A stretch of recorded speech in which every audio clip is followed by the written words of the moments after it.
to see you again.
It is good to see you again.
Right, hello, hello, hello.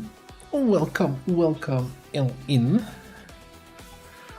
Did not totally lose sight of the timer here. Where are we at? Here, there we go. Hello everybody, welcome into the first day stream. Hello the BZ, Dick DVS, hello Paulo, Andre, Pensive Owl, hello Lyra. Fluffy Sausage, Commie is here, hello Uris. So we have some watch streaks. Lenny, hello, Dry Rye, Oxford, Doc Heath. Hello everybody! We have a campaign still, that's still alive. Tranquility, hello? You had 3 Hive Queens on your invasion, Paulo. That's a lot of chitin plating. That's also, yeah. I hate chrysalids on invasions if they then go for some random civilians and make cocoons, and those chrysalids go for more civilians and more cocoons, and it's like... Yikes. Hey Jet, what's up? Moonballs? You're here for the gate crash. I'm sorry, you're the wrong stream then. Wrong stream. Gate crash is Tuesday. Probably. Alright. Centaurus, hello.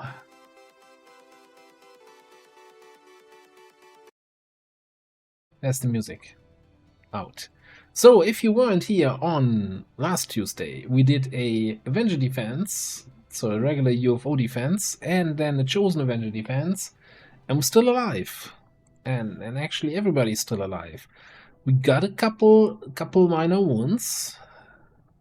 We're not gonna point finger at who's responsible for those wounds, right?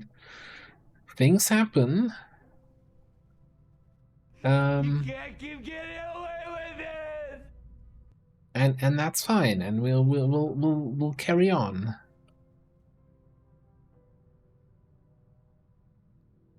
Hey, Master Margarita.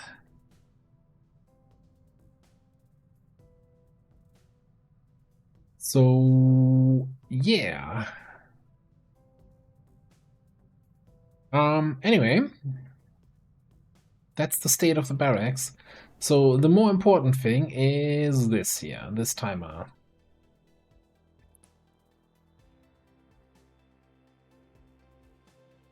Ooh.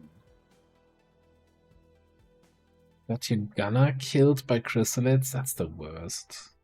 Although I feel like, you know, enemy unknown, enemy within, having one of your soldiers die to chrysalid and then come back as a zombie, that feels even worse than them turning into a cocoon, and I don't know.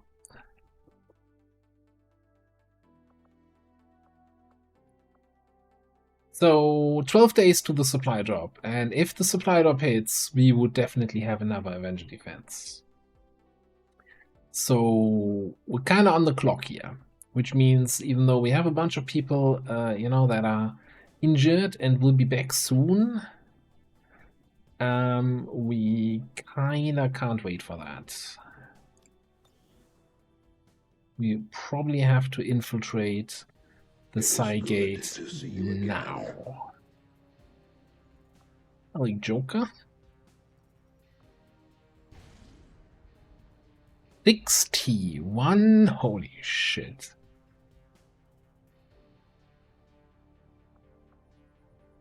This feels like it's not vanilla anymore, or not base long war anymore.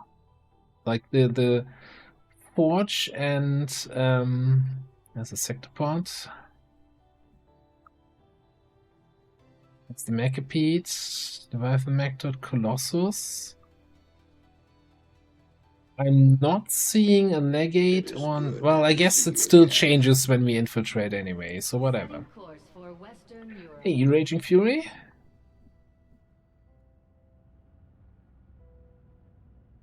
We might only have the Cygate. We're infiltrating it now, then we're just fast-forwarding time until the squad's ready. That's pretty much what's gonna happen here. I don't see us doing any other missions in between. I'm not even sure we're still running intel anywhere. Okay. So there's been some discussion, some suggestions on the Discord, and I kinda agree with some of them. AKA, we probably wanna have 2 people who can do some scouting, and who can also then finish stuff off with the pistol if need be. Then I'm not seeing any way around bringing our sharpshooter. Right? That frickin' sniper rifle is basically carrying us.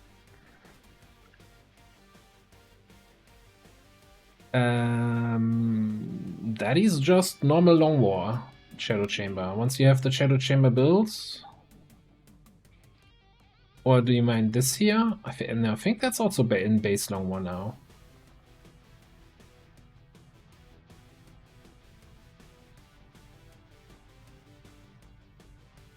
Yeah, this is the good luck charm here. This auto sniper rifle.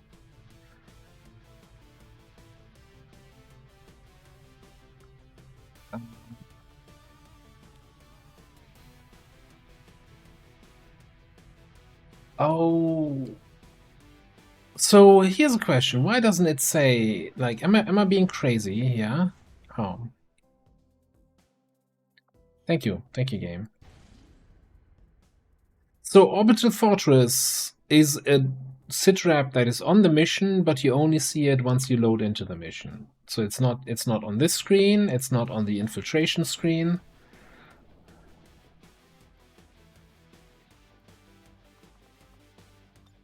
Why am I even complaining anymore? It's not. Oh no! I didn't expect Beyond Legendary to give me misleading information, huh? I still haven't learned my lesson after 32 streams. Yeah. Okay.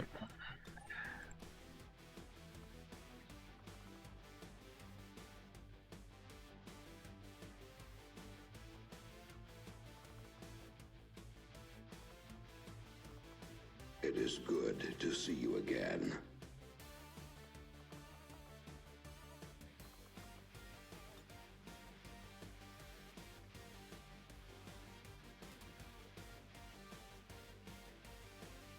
The real question is going to be, how many people are we going to be able to bring while still having, while having a good setup here and still having a fast enough infiltration time.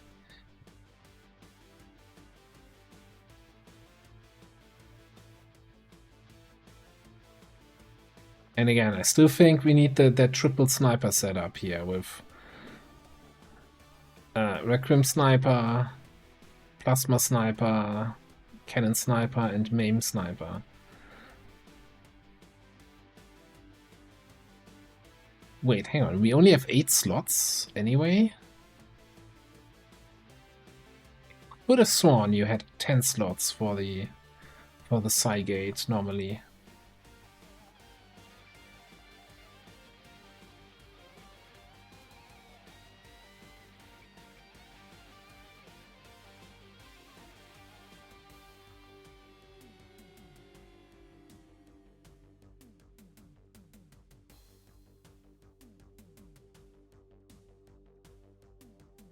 Right, so we have 2 more slots open now.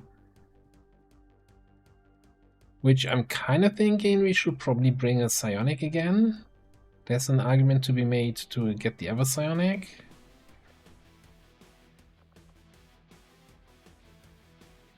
That's not a good argument. No, this is our Soulstorm, Soulmania.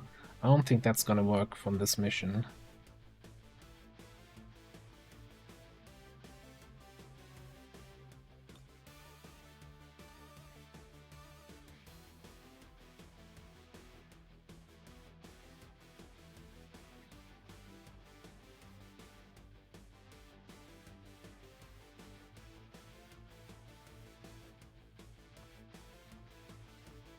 Is it time for the... That's a good question, if it's time for Willpower PCS on our Sharpshooter.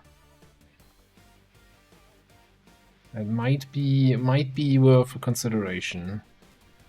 So who do we bring for the last slot here?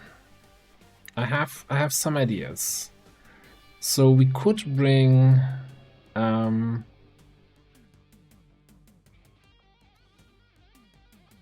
we could bring Toaster, so we can hack stuff. You know, maybe control hack a drone or something. But probably...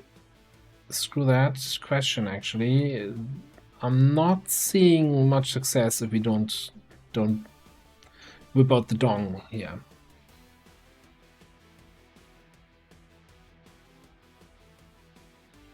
Hey, Anu. I think the Dong has a family fixed spot here in the team. Grenade! Exactly. We can also put you into Mirage Armor and give you then a good pistol.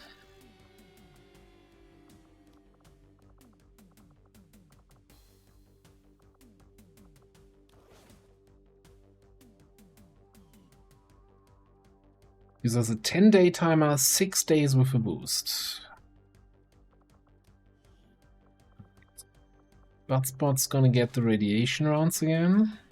So we got radiation, Elerium, blue screen and blue screen on the snipers. I think I'd rather have you also have Elerium.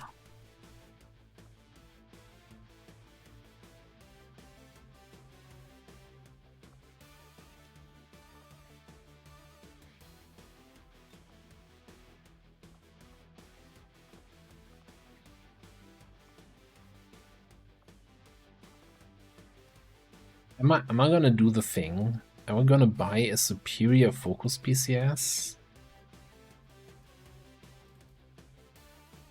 We can't. We don't have superior focus. What?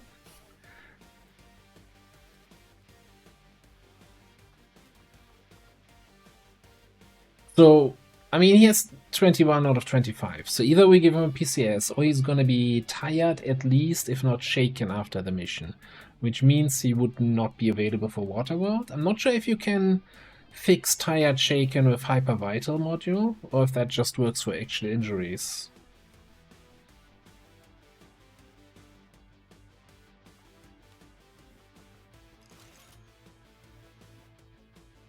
Kavanga has battle scanner on... no? Yeah, he has battle scanner, free battle scanner on cooldown.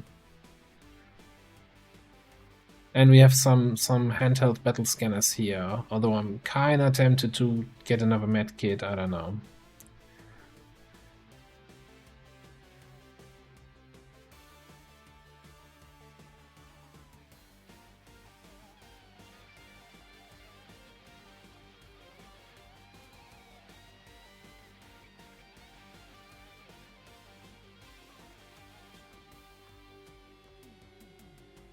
Weird thing is we don't have a backup depth perception to swap it out again for the final mission or so.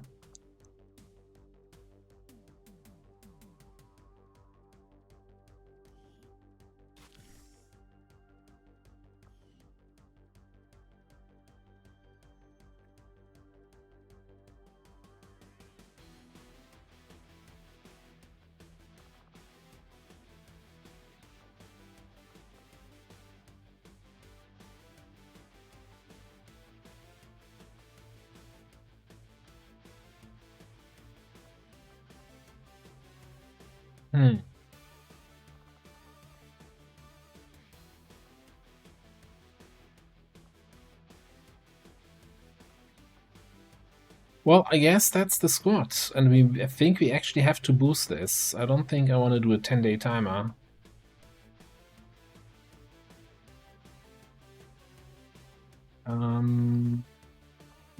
Yeah.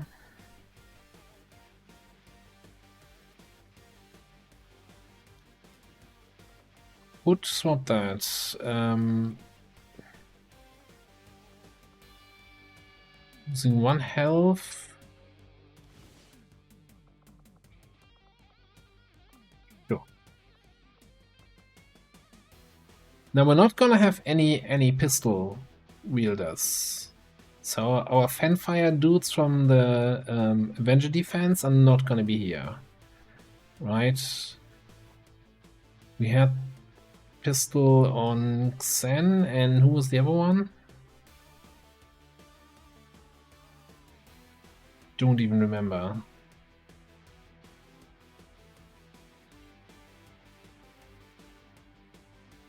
Lyra had the pistols. I don't think you have anything worthwhile, no. I think that's gotta be it. I don't see anything we can change, unless we want to go through all the weapon attachments, which I can't be asked.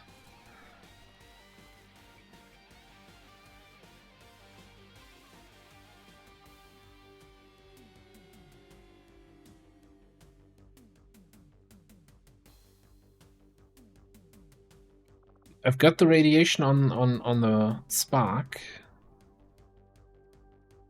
I only have that one set of radiation.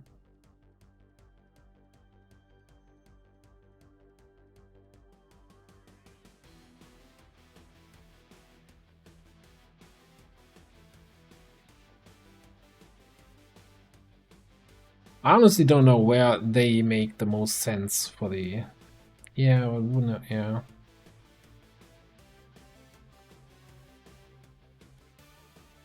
I guess.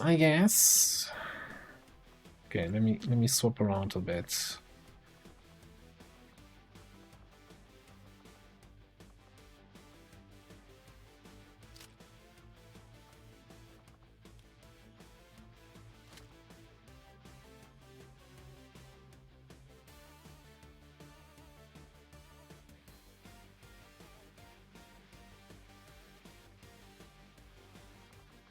We should definitely have tactical vests on everybody. Like, come on now.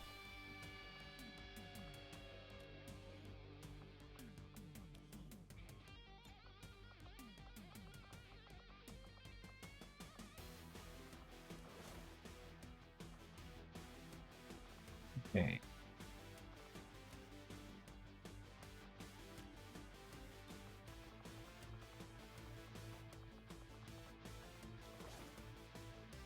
I've been so in this campaign sitting on my money that we're still running with nanoscale vests at the very end here.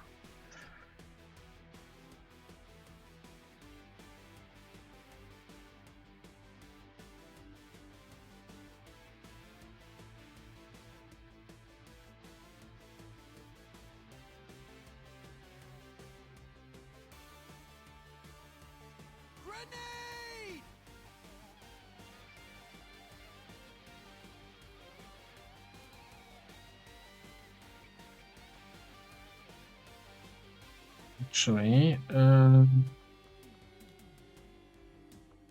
It is good to see you again. open suit. You know what? Might as well. In case I misclick again, at least you have the good holo targeter for the misclick.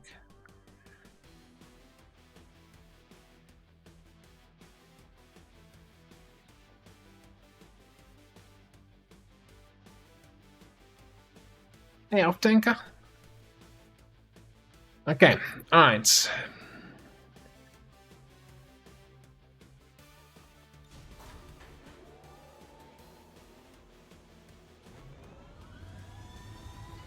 Ranger in position to drop. Cool. Next up, Avenger plotting black markets. I think you will have to watch XCOM's victory parade from the prison cell. I don't think we're gonna have another mission here before we get to the world of water.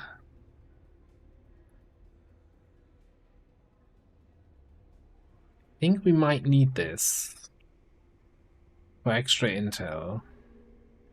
We want to boost them. I have no idea what how much intel the actual Cygate analysis costs.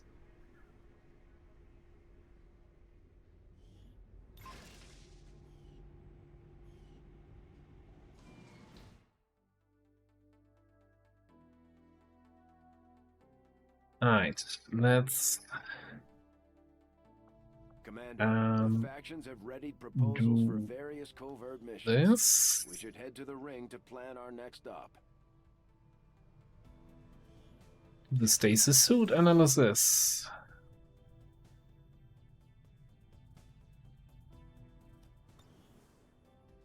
Hey, Vendrell, what's up? And then I'm kind of thinking I'm gonna put 2 people on intel in every region just for the little trickle. What's happening here? Why are the highest people on hiding? A little trickle of extra income on intel.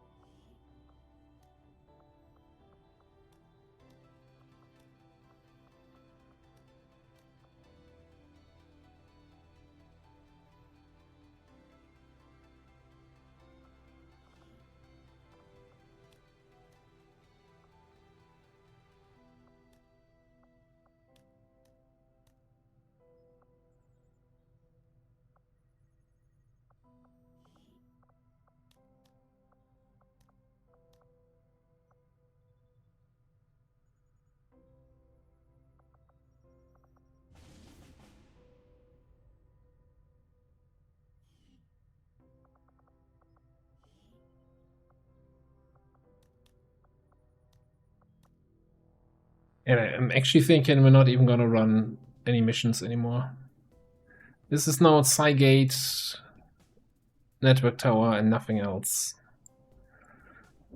Alright, and then I think, though, we'll scan Temple HQ. Setting course for the South African sector.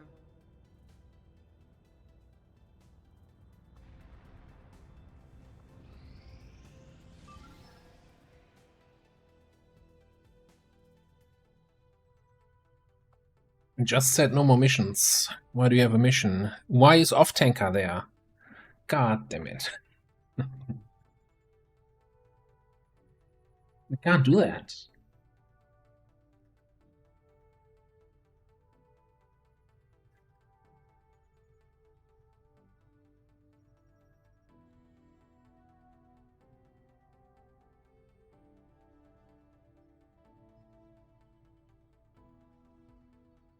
It's a 4-day timer, and we don't have intel to boost. That's the problem here. As much as I would like to do it, it's also the Drome Dome. So Andromedon and Andromelid nastiness.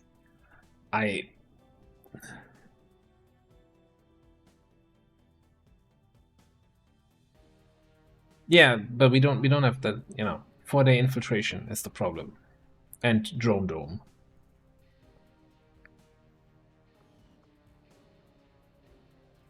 No, nothing personal. Nothing personal.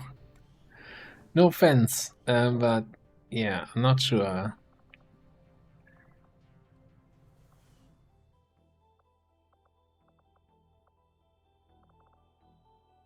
It's not the team I'm worried about. It's the commander I have problems with.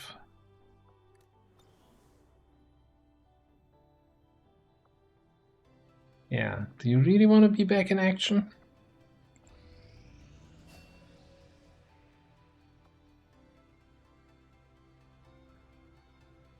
But, okay, can't do any teamwork training. Oh, bullet baits. The aliens continue to make progress on the Avatar project. If we're going to slow them down with...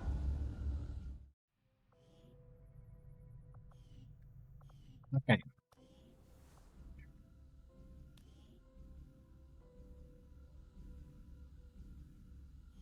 Now the question is, do I need to crack the datapad or not? So we have 60 intel remaining. I don't know how much intel you... Does anyone know how much intel you need for the Cygate Shadow Chamber project?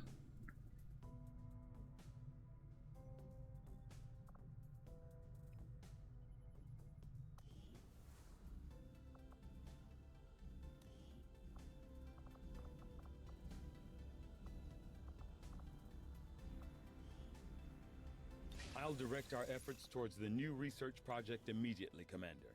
Once we've made progress, I'll send word. Yeah, we could also, scan there. I mean, I feel like that's such a tiny amount. Avenger plotting new course. Hashtag buff Reaper HQ.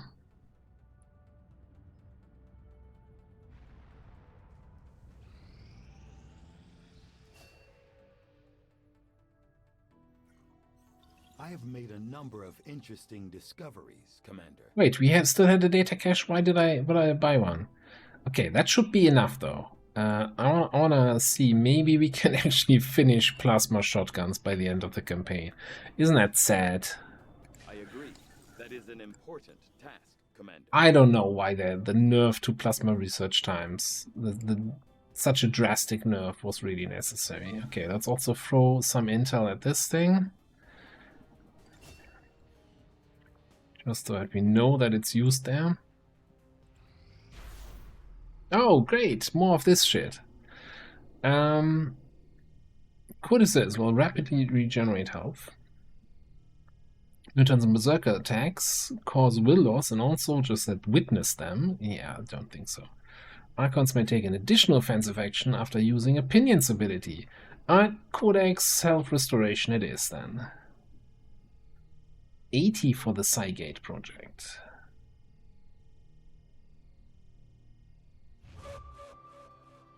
Yeah, I don't know. Don't ask me about the scientist thing. I don't know how we never got more scientists. Like, we didn't ignore scientist missions, and we had the increased black market cost dark event very early, so I never thought it was feasible to buy more. Like, we got the 9 very quickly, and then we didn't got any more. It's kind of weird. 80, you say. We should get 7 by the time this mission finishes, right?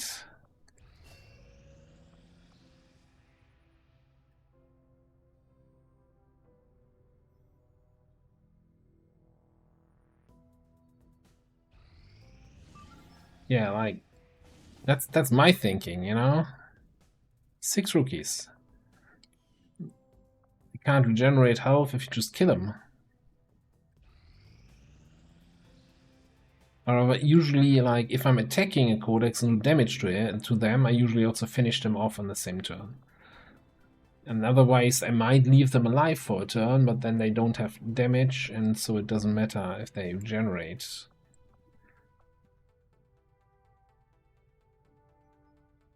We got, for the last 13% of scanning, we got 1 intel. Like, come on, Reaper HQ, do your thing. Okay, there we got a tick of 2. Alright, 100% on the Cygate. Oh, it's 63, not 61. I thought it was a little bit lame, with only 61 enemies. 63, it seems more like it.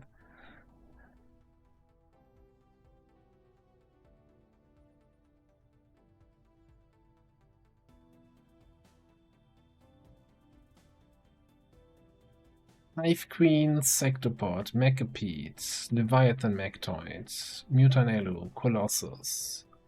No legate on the base. On the base stuff. Niven. And I'm assuming that this also does not include the full group of 8 that spawns in with the Gatekeeper when you get close to the gate, right? So we're gonna have 16-something enemies plus Hive Queen bullshit.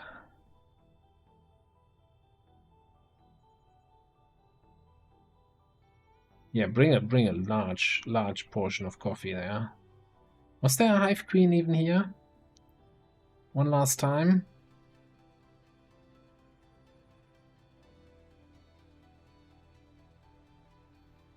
No, I don't see Hive Queens. Not sure if I like that. No, Hive Queen, yes. No, not what was it? Nightmare Hives. That's what I was talking about. Ludicrous. Ludicrous speed, go.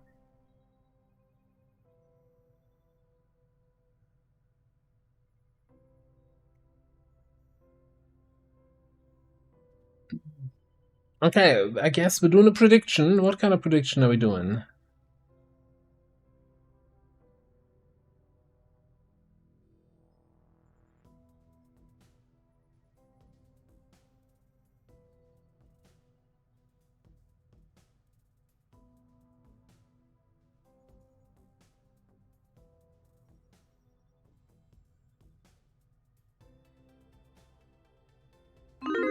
It's make or break time.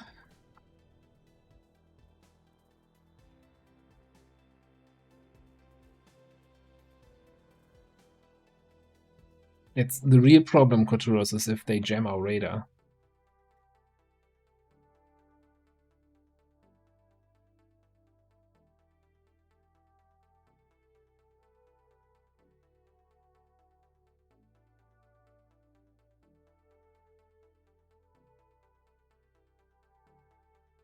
Might take a couple minutes to load the mission. It might take a lot of time each alien turn as 50 enemies shuffle across the map.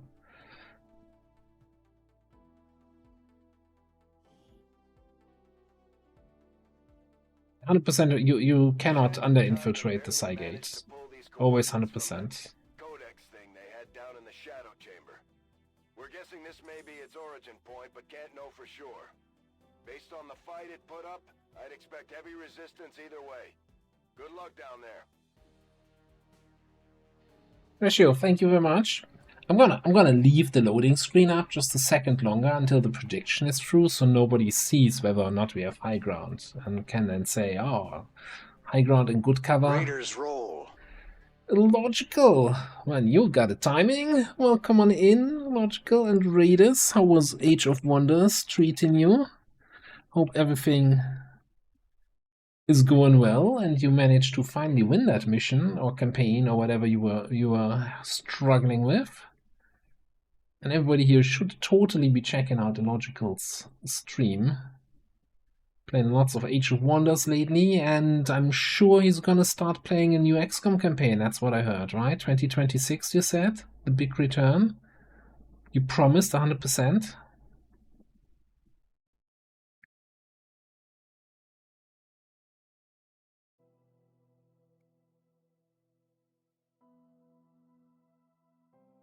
I'll hold you to it. I'll hold you to it, Logical.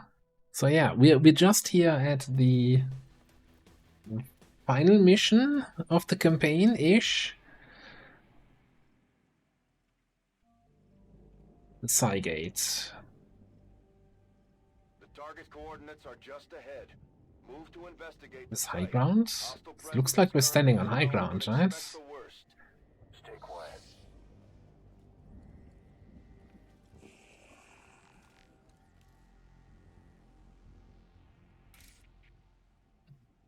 That is definitely high ground. It's not good high ground, but it's high ground. Okay, so we are actually looking more like this, in this direction. It's this terrain sucks ass, and not in a good way.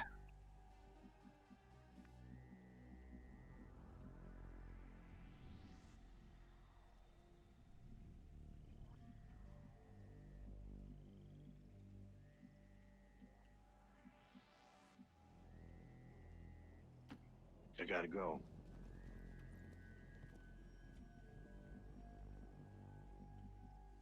Alright, let's scout out. See what kind of enemies we have around us. My turn.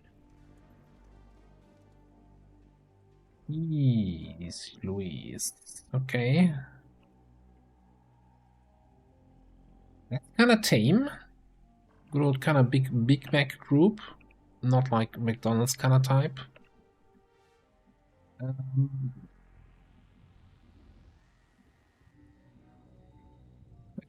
Really very much tempted. Even though there's high ground on the high ground, for now we're just gonna retreat, I mean reposition into the corner here. Gonna attack here. You not come with full ammo onto the mission. What's the deal here? Oh, you have the Requiem ammo, right? Yeah, okay. Moving to your mark.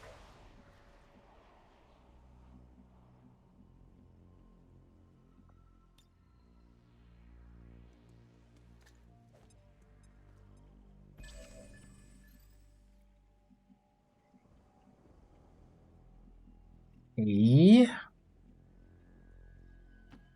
Oh, yeah? Roger that.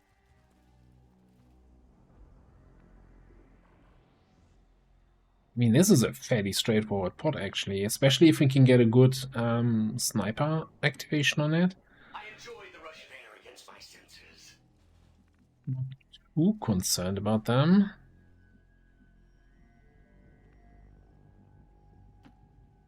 Are we there yet? Except that you don't see anyone from this position. What? All right.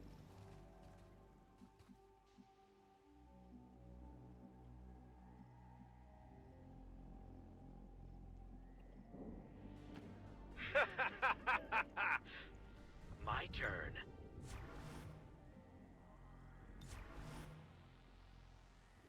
Weapon ready. Yeah, this might or may not happen.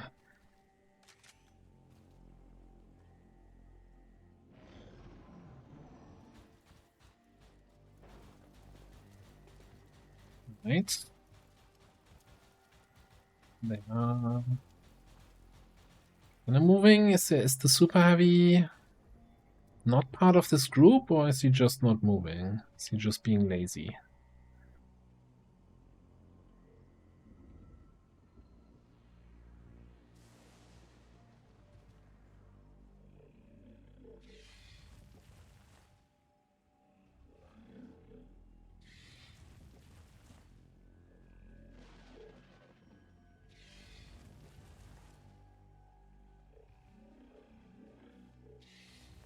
I like how the camera goes to those positions, but it's not even showing me the chrysalid that's borrowing. Okay, here it's showing it.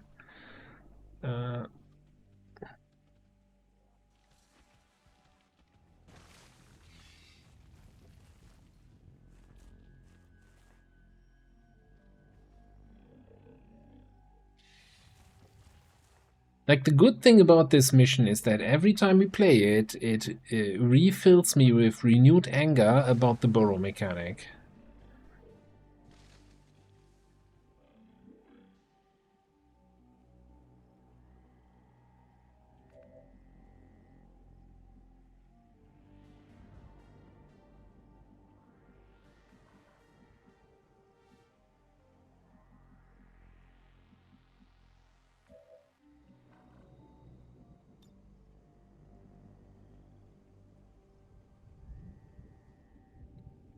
That's just looking fantastic.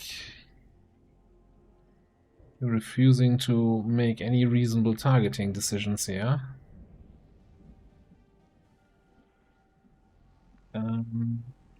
Hypothetically speaking, if we were to grapple somewhere, that gonna be any better? What? This might be. Down straight the middle.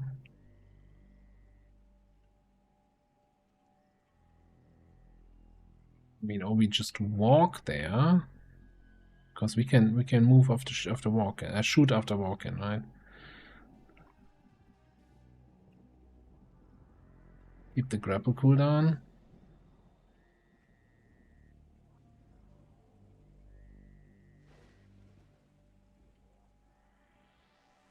Yeah, we've got coring lance on the spark, so we can clean out some terrain here.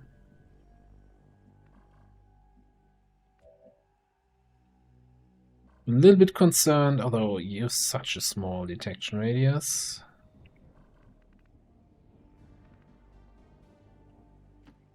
Let's go. But let's still not be in a position where they can potentially flank me. Although we can shoot and reconceal, right? We got assassin. Solid copy.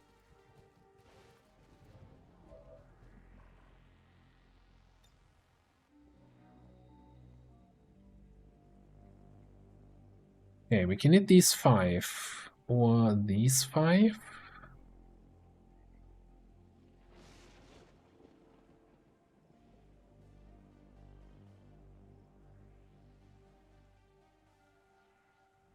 I think this is what I want to hit. Well, that's just 63. Going down to It's go time. 60 left. Hey, Captain Petrock.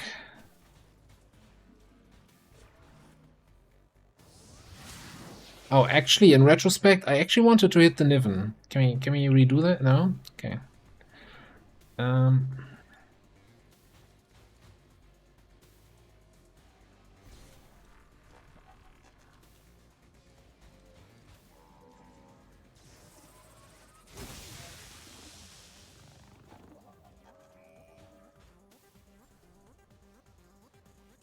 Oh, I like how the drone got a shutdown 4, the Niven got a shutdown 4 because it eats the negative status effect for the heavy mech. Super heavy even.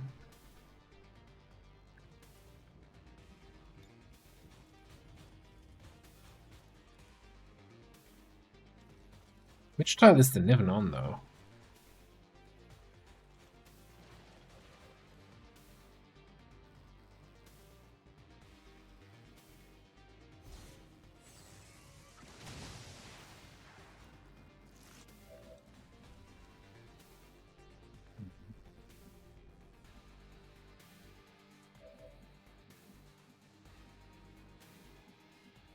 Mr. Muton, sir. Didn't you hear? I'm no legend. I'm a bloody Don't warlord. look quite right.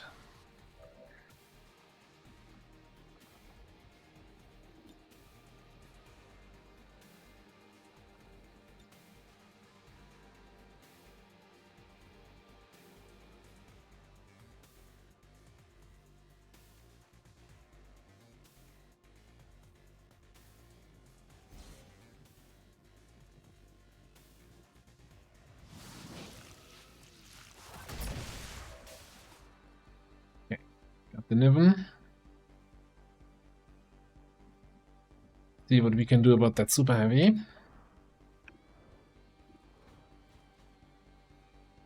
Did we ever encounter a super heavy in the campaign?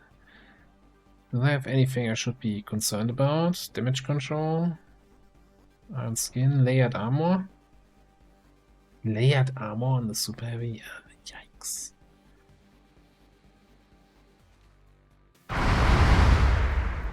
Try harder and try again.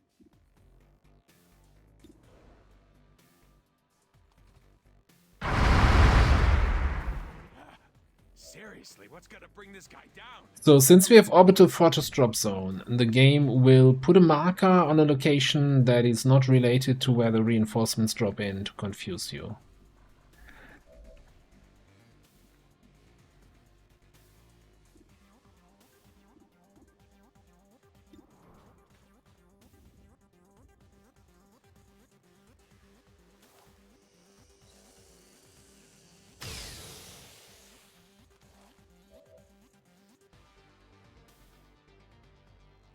One health.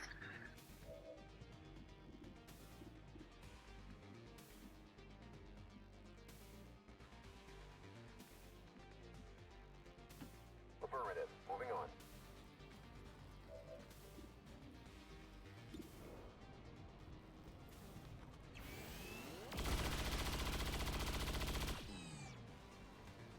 This one's down. Okay, the rest is shut down. Although I wouldn't mind just outright killing the Spectre here. It's all right.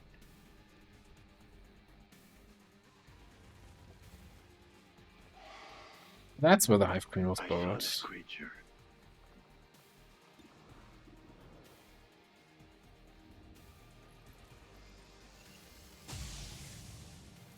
I'd say goodbye, but I guess there's no point.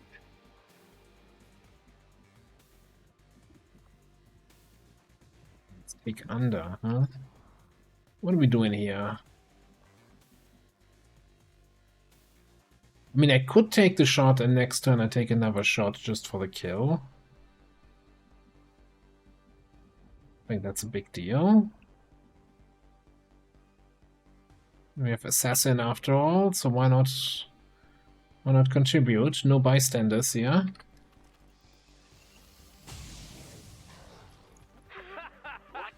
Victory's practically falling into my lap.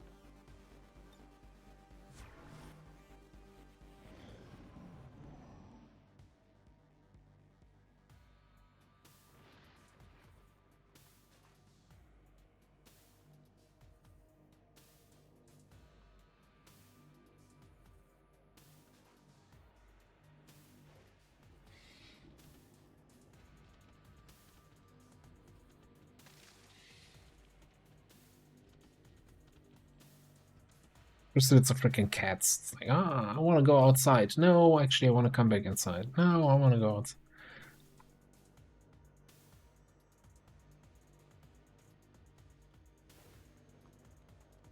I've seen these before.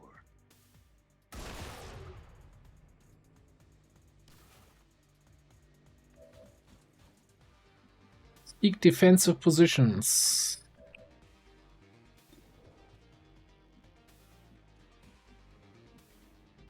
Here we go.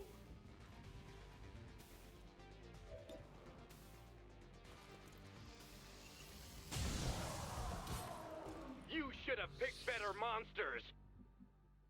Here we go.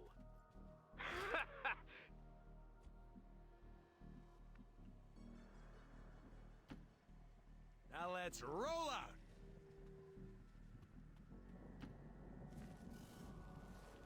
Alright, I think we're just gonna wait and see what the orbital fortress brings in, right?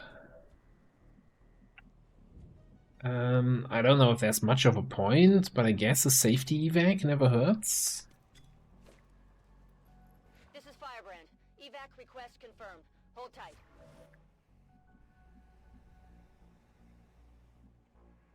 Okay.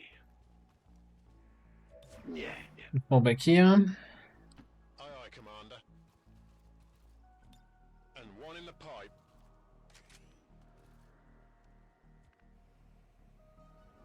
I like the positive vibes that we have going for the orbital fortress situation here. You know, I don't like this tree here. Get rid of it.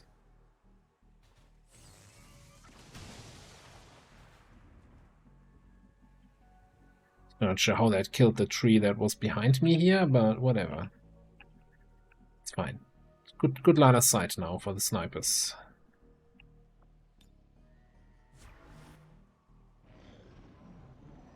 Technically, yes, you can abort this mission and try it again a second time. Practically, in this campaign, we're probably dead. Because then we would have to fight another Chosen Avenger defense. And nobody wants to do that.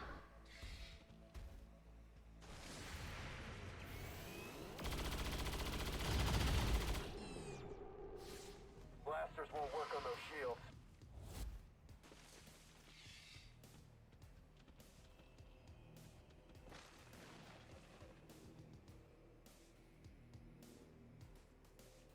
Really now gonna stay down there? God, I hate this thing. the freaking Requiem animations being super high. Cool. So we have an active Macapede halfway across the map.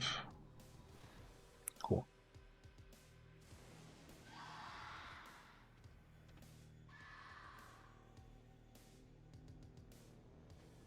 With squad side, exactly. On Overwatch. Does he have long watch? I don't know. Now, to be fair though, the map's kind of shit for squad side. Maybe that's playing in my favor for a change.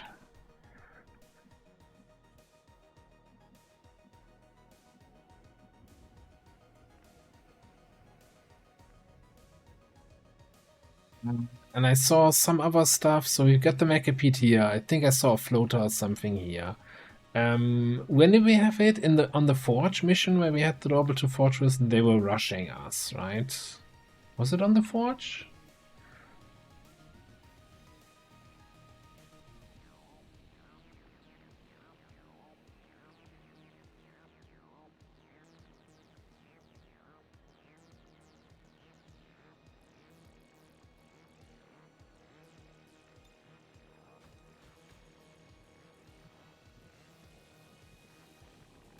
That's a not so great position for us to handle here.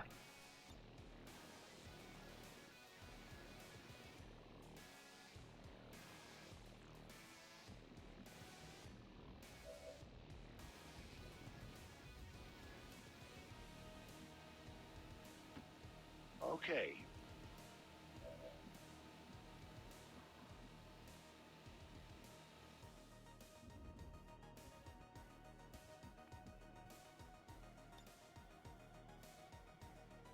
Kinda hoping I have something here where I can target to. So I'm wondering if I just need to overdrive and triple shoot here. Because otherwise we just have then your shot and whatever psionic power we can bring to bear. I don't think we want to Icarus jump for this. I think it's fine, probably.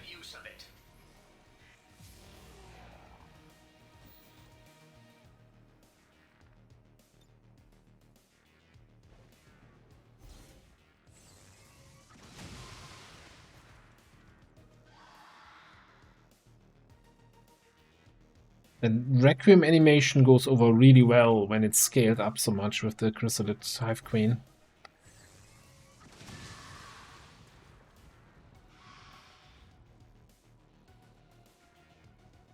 The thing is, I've never seen floaters use the launch action just to get closer.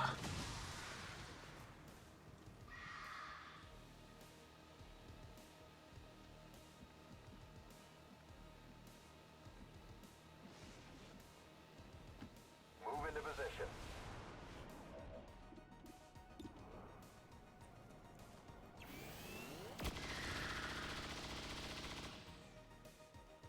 Just like the simulator. Ammunition spent, sir.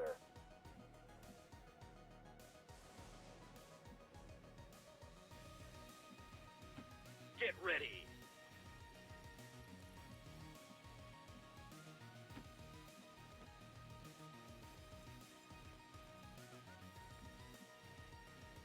Okay. Yeah. So this might be a lot of squad side sitting around here. Magazine here. Again, I feel like Orbital Drop Zone is like gameplay-wise, it's a killer. It's a momentum killer because then you can't advance if you have an active squad side enemy halfway across the map. I'm just not a fan. All right.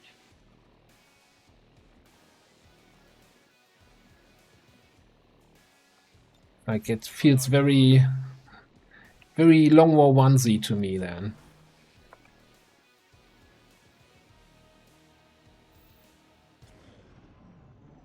63 enemies, 9 dead, 61 remaining. Marv checks out. Get eyes on that Mechapede. Yeah, we'll be right on it. We just need to go all the way across the map. And then probably also, since it spawned in right next to the Cygate, right? We would get eyes on the Cygate too.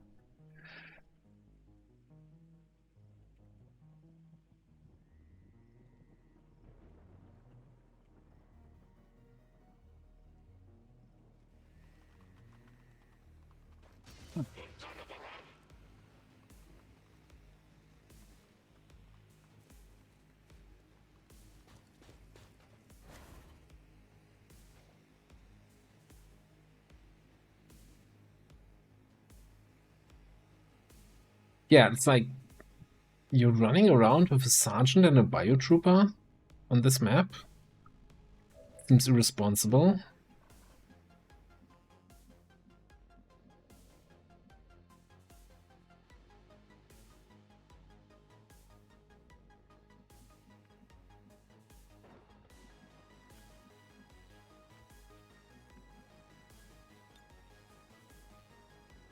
Also, yeah, line of sight kind of sucks. Not sure if I mentioned that before.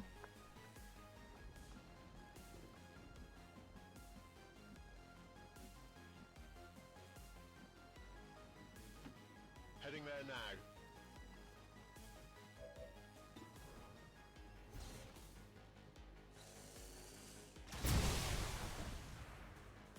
Dead as disco.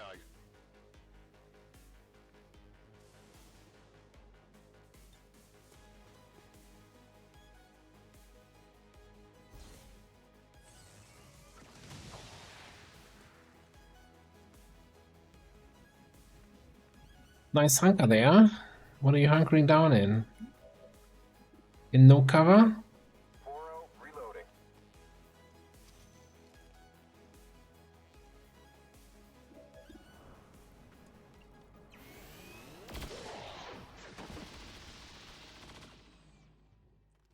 Enemy down.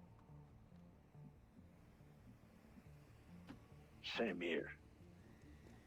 Thousands to go is really the subtitle of this mission. Let me get a... How far is the right-hand side of the map? Actually, I'm more curious about this area. That.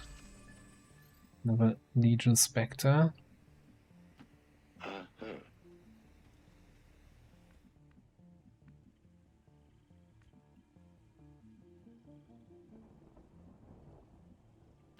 Let's go.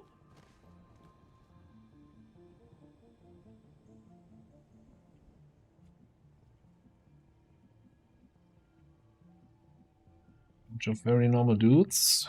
Okay. I'm putting my pride on the line. I might want to reposition somebody.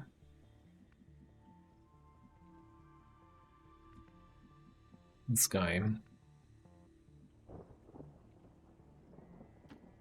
All right. Because they're kind of blocking our own line of sight with the thing there.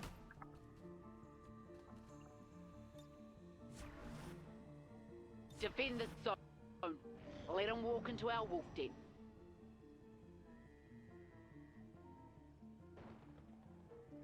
I'm feeling like I'm lacking frontline, right? I would feel so much better if I had a good old ranger and a shooty gunner here that just hold the front and shoot everything that comes a little bit too close. Instead, we have a psionic sitting in half cover.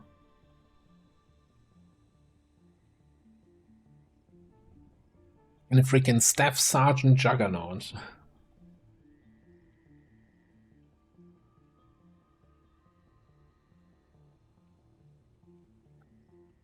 Oh yeah, the first campaign with Requiem, where we had like, I don't know, 6 nightmare hives spawning the little nightmare shits.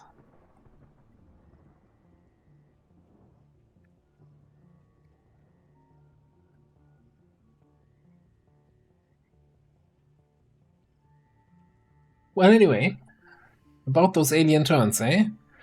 They're lightning fast.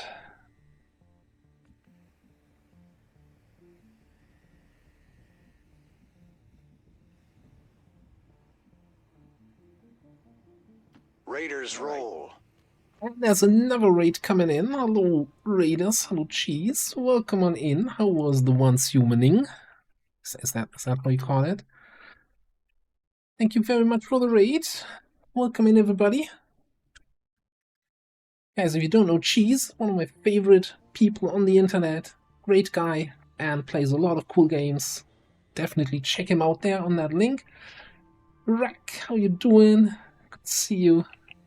Hey, Jamie. We're playing some. First of all, hello everybody. My name's Ava. We're playing some XCOM here. XCOM 2 Long War of the Chosen with a super hard crush your balls difficulty mode, and we're kind of at the, I want to say, unofficially last actual hard mission of the campaign, unless there's more missions that are going to be harder. So this is a little bit of a Mexican standoff here. We're waiting for these guys to come up here so we can shoot them in the face.